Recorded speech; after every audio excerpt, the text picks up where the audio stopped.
E aí pessoal, beleza? Dando continuidade aos vídeos anteriores de física elétrica, muita gratidão pela sua presença aqui, muita felicidade, espero que você consiga entender e que nós estejamos felizes. Vamos aqui aprender resistência elétrica. Nos vídeos anteriores eu falei sobre tipos de corrente e que elas passavam em um determinado sentido, existia o sentido real, o sentido usual. E agora falaremos sobre esta oposição à passagem de corrente, que se chama de resistência elétrica. Beleza, a gente já pode analisar um fio elétrico como sendo um cilindro. E este cilindro, ele vai ter uma área da secção transversal dele, que vai ser melhor representada você vendo, que vai ficar mais fácil de entender. Que essa área da secção transversal justamente vai ser esse A aqui. Ou então essa parte aqui que vai ser justamente uma circunferência. É como se fosse a base de um corte de um fio, né? Que senão é um fio todo, é um cilindro. É um cilindro em formato de fio, né? Ou seja, calma, isso aqui vai interferir totalmente na resistência elétrica. Mas antes de tudo, vamos olhar para a segunda lei de Ohm, que ela mostra os fatores que vão interferir na resistência elétrica. Dentre eles temos a resistividade, representada pela letra grega, esse Pzinho, parece um P, né? É o Rho. E também vai ser a multiplicação entre a resistividade vezes o comprimento do fio, né? Dividido pela área da secção transversal. Aí beleza, bora analisar essa fórmula, não vamos apenas aprender ela. Se eu aumentar a resistência, vou dificultar a passagem de corrente, vou dificultar consequentemente a passagem de elétrons. Se eu aumentar a resistência, eu vou ter que obrigatoriamente diminuir a área, né? Ou seja, isso mostra que elas são inversamente proporcionais. Isso porque o A está onde? Está na parte do denominador. E esse aqui está onde? No numerador. Aqui é como se houvesse 1. Ou seja, se eu aumentar, é como se fosse uma divisão. Se eu aumentar o divisor, consequentemente o quociente vai ser menor. E da mesma forma isso aqui vai acontecer. Aí beleza, a gente sabe que resistência e a área são inversamente proporcionais. Ou seja, se eu aumento uma, eu diminuo outra. Mas e se eu falar do comprimento de um fio? Se eu aumentar o comprimento de um fio, consequentemente vai ser maior a resistência. Por quê? O comprimento do fio está onde? No numerador. Beleza? Ou seja, se eu aumentar aqui, consequentemente eu vou aumentar no outro membro da equação.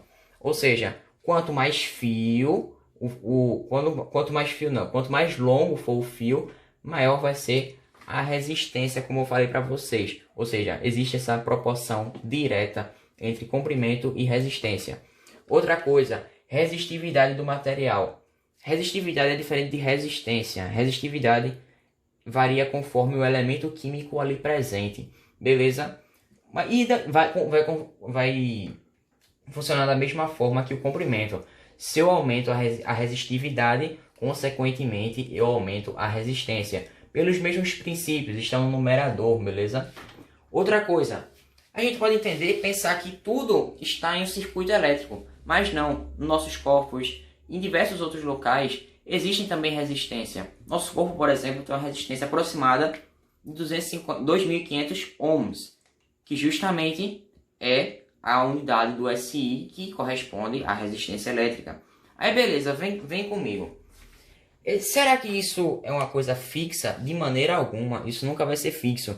Isso varia conforme a sua composição fisiológica. E também varia, se vocês tiverem... Será que vocês... Por que a gente, quando está molhado, é dito como se aumentasse a chance de a gente receber uma descarga? Por que isso acontece? Justamente porque a água vai estar rica em sais minerais, que vai torná-la como um ótimo condutor. O que faz a água ter essas características são justamente os sais minerais presentes nela. E aqui, falando novamente da resistividade, tem esse elemento químico que é o cobre, que é muito importante justamente para as instalações de fio dentro de uma casa, principalmente em áreas residenciais. Por quê? Ele tem uma baixa resistividade. Logo, se ele tem uma baixa resistividade, ele vai ter uma baixa resistência, como eu lhe falei. É diretamente proporcional. Além disso, ele tem uma ductibilidade, ele tem uma facilidade em formar fios. Beleza? Compreendido tudo isso, vamos para os elementos de um circuito elétrico. Dentre eles, vamos ter os resistores, que vão justamente obedecer essa função e oferecer uma resistência, uma oposição à passagem de corrente. E aqui eu representei um pequeno circuito de corrente contínua, beleza? Que vai, ou seja, vai seguir sempre no mesmo sentido. Aqui vai estar a corrente. E nesse ponto aqui é um interruptorzinho. Para que serve um interruptor? Justamente para ligar os contatos, para que a corrente flua perfeitamente no sentido usual, nesse caso, né, do positivo para o negativo, e para que aconteça justamente todo esse fluxo. Porém, aqui, ó, nessa parte que tem essas irregularidades no fio, são a resistência. Onde vai estar a resistência? Onde vai estar presente os resistores, beleza? E justamente, a partir de todos esses conhecimentos, a gente pode ver a primeira lei de Ohm, né? Essa lei aqui que é a mais simples, né, a mais básica dela, que justamente vai indicar que a tensão é igual a resistência vezes a intensidade da corrente que vai estar passando naquele condutor. Beleza? Compreendido tudo isso, mas o que seria tensão? Eu fiquei de explicar o que seria tensão. Gostaria que você imaginasse um grande gigante, foi uma coisa muito boa, né? Um grande gigante, adorei esse meu pleonasmo. Ou seja, um gigante que vai empurrar carros. Ele vai estar empurrando esses veículos, e quanto maior for esse gigante, mais força ele vai ter para empurrar esses carros. Da mesma forma é a tensão. A tensão é como uma energia.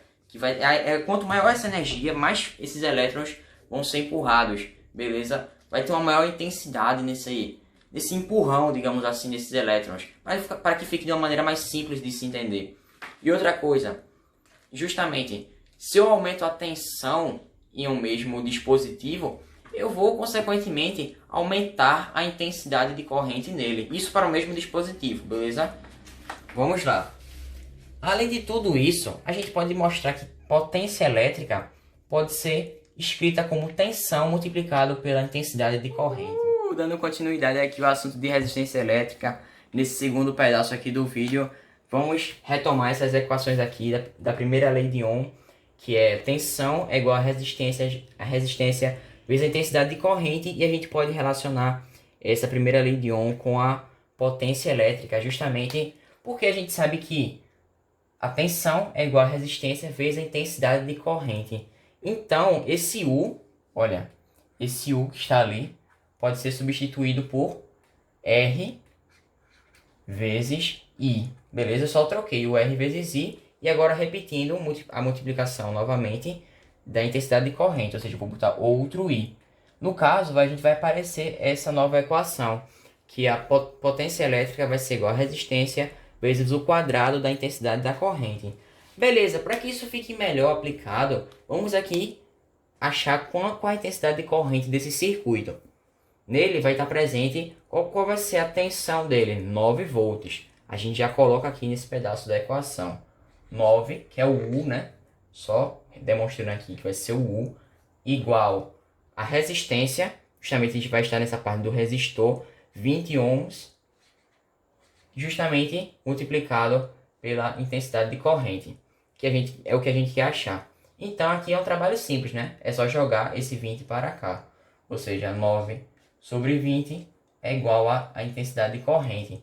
Que isso aqui pode ser passado como sendo, fazendo essa divisão, né, de maneira rápida, vai ser 0,45 amperes. Lembrando que sai amperes, que seria cargas, uma quantidade de carga que passa em um segundo durante esse condutor. Mas a corrente elétrica não é simplesmente algo benéfico, a gente às vezes tem que ter cuidado com ela, porque ela pode causar diversos efeitos. Dentre eles, o efeito fisiológico, que justamente quando a gente serve de condutor, a gente não é feito para conduzir, mas a gente ocasionalmente, durante um choque, a gente vai sofrer os efeitos fisiológicos, justamente pela corrente passar pelo nosso corpo. Aí o que vai acontecer? Nossas células, dependendo da corrente que estiver passando ali, por exemplo, se ela tiver uma grande amperagem, a gente pode sofrer o efeito Joule, além dos efeitos fisiológicos. O que é o efeito Joule? O efeito Joule é quando a gente vai passar essa corrente por uma resistência. Quem vai ser a resistência? O nosso corpo. As nossas células vão consequentemente aquecer, vai haver essa energia térmica durante esse processo. Além disso, os efeitos fisiológicos quais são? Uma contração muscular vai afetar nosso sistema nervoso, ou seja, a gente tem que ter bastante cuidado. E quando a pessoa estiver levando choque, a gente não pode simplesmente encostar nela, justamente por causa que essa corrente também vai ser passada para o nosso corpo. O ideal é a gente desconectar o local onde está passando aquela corrente, beleza? No caso, uma tomada, de fazer uma desconexão ali, beleza? Além de outro efeito que existe, é a produção de um campo magnético, ou seja, o eletromagnetismo. Isso é muito presente em um veículo do nosso dia a dia, que é o trem-bala, né? Não no nosso dia a dia, porque no Brasil acredito que não tenha, mas em outros países como asiáticos existem trem-bala. Ou seja, é como um veículo, um trenzinho, só que um trem-bala, né? Em que aqui vai ser os trilhos, tá? Desculpa pelo meu desenho, é que eu sou um artista renomado. Justamente aqui vai ter esse trilho embaixo e a gente vai utilizar um pouco de magnetismo, beleza? A gente sabe que corrente gera um campo magnético. E que qual é o objetivo desse trem-bala? É que não haja atrito com os trilhos. Consequentemente, não havendo atrito, a velocidade dele vai aumentar muito. Ou seja, mas para que isso não haja atrito, é necessário que aqui, nessa parte aqui, os polos sejam iguais. Por exemplo, sul, eita, tá difícil. Sul, sul, ou então norte, norte, beleza? Porque justamente polos iguais vão se repelir. E o que isso vai promover em tudo isso? Mas será que é necessário um ímã gigante dentro desse veículo? Não, isso seria inviável, muito inviável. Por isso a gente utiliza corrente elétrica para que gere esse campo magnético. Consequentemente, a gente tenha esse veículo mais eficaz, com mais velocidade. Porque um trem normal vai ter muito atrito com os trilhos, vai reduzir a velocidade dele, justamente não vai ser tão eficiente no seu transporte. Então, pessoal, eu agradeço a sua participação, a sua visualização. Espero que você tenha entendido e agradeço pela sua presença. Espero nos próximos vídeos. Fiquem com Deus.